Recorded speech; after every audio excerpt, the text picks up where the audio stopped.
بسم الله الرحمن الرحيم نحمده ونصلي على رسوله الكريم أما بعد السلام عليكم ورحمة الله وبركاته.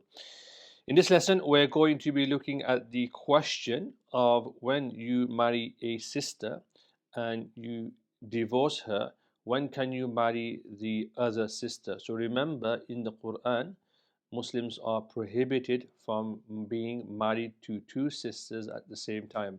We've looked at this question before. Allah subhanahu wa ta'ala prohibits this in the Quran. So the question here is, at what point does the divorce take place, and at what point is the man allowed to marry the other sister? This is the question, and this is the question that we're going to hopefully explore and answer, but also learn some new insights, inshallah ta'ala. So let's begin. Bismillahir Rahmanir Rahim. وَإِذَا طَلَّقَ الرَّجُلُ إِمْرَأَتَهُ. If a man was to give divorce to his wife, طلاقا بائنا أو طلاقا رجعيا. If he was to give her a revocable or revocable divorce or irrevocable divorce, what would happen? So the Sheikh says, لم يجوز له أن يتزوج بأختها. He's not allowed to marry his sister حتى تنقضي عدتها, until her iddah is complete, until her period of waiting is entirely complete. Then he can then marry the other sister because she's no longer his wife. But during the waiting period, when he's given talaq to her, and it's a raj'i or talaq ba'in, then because the husband is technically still supporting the wife he's given divorce to, i.e., he has to provide shelter for her, clothing, food, these kind of things. So this is what the Sheikh Imam Marghinani rahimahullah ta'ala says.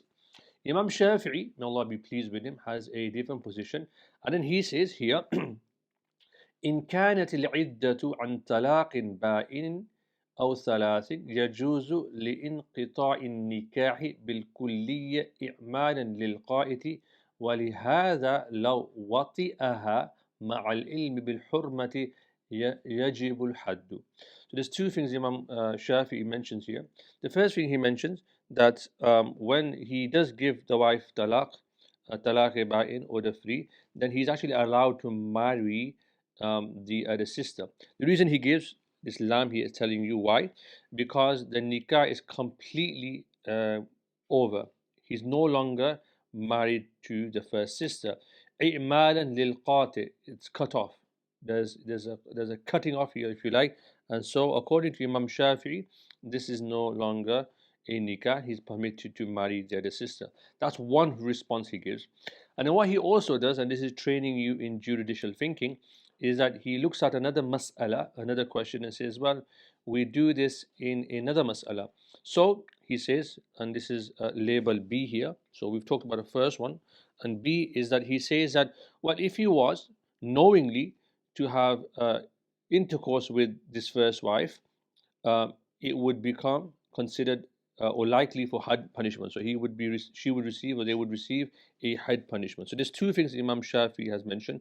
One is that there's this cutting off, and the second thing is that if he was to have intercourse with his first wife, knowing that he's not allowed to, have intercourse with her, she's no longer his wife, then the had would be wajib.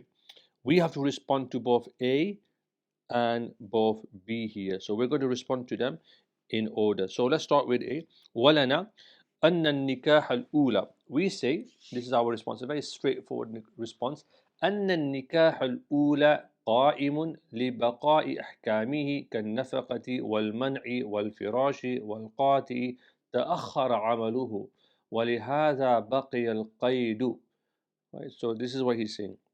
So he's saying, in essence, that we say that the nikah remains because the husband still has duties and rights that is owed to the wife. We talked about this idea of providing shelter, providing clothing, providing food, these sort of things. So there's a ta'khir. تأخر عمله إلى انقضاء العدة. So he's still married to her from a certain perspective. So this is what Imam Marghinani is responding to, and he's responding to objection number A from Imam Shafi, because he's saying, well, as soon as you give talaq, there's this qata, inqita, and no longer is she married to you. We say no, no, because from a certain perspective, you are still responsible for providing for her. Technically, she is still your wife. And for example, there are other things that the husband is responsible for, because there's athar, the effect of nikah is baqin, it's still there. بدليل وجوب النفقة والسكنة, he has to provide for her, provide shelter, provide clothing, provide food. Um, she can't leave the house without his permission, and so forth. If there was a child, it would go back to the father. وثبوت نسب ولدها إذا جاءت به لأقل من سنتين. So from a certain perspective, she is still your wife, and so to err on the side of caution, we say, well, she's still your wife, and you have to wait till the iddah is over, then you can marry the other sister. But the second question, or the second point by Imam Shafi'i still remains, and this is what we need to respond to, which is this idea that the had punishment will be applied if he was to have intercourse with the first wife knowingly, because according to Imam Shafi'i, she is no longer your wife. So how do we respond to that? Well, we say, and this is our response. So لأن الملك قد زال في حق الحلف فيتحقق الزنا ولم يرتفع في حق ما ذكرنا فيصير جامعا. So what we say is that according to one chapter, according to one place in our fiqh, um, there is no had, and that's in Kitab al-Talaq. And according to another chapter, there is a hudud punishment. So we're responding to Imam Shafi here, and that's in Kitab al-Hudud.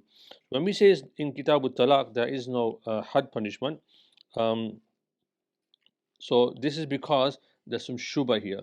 There's some ambiguity, because there's this idea that, well, if you have a child, up to 2 years afterwards, it's ascribed to the father. So there's some sort of ambiguity here. So we err on caution.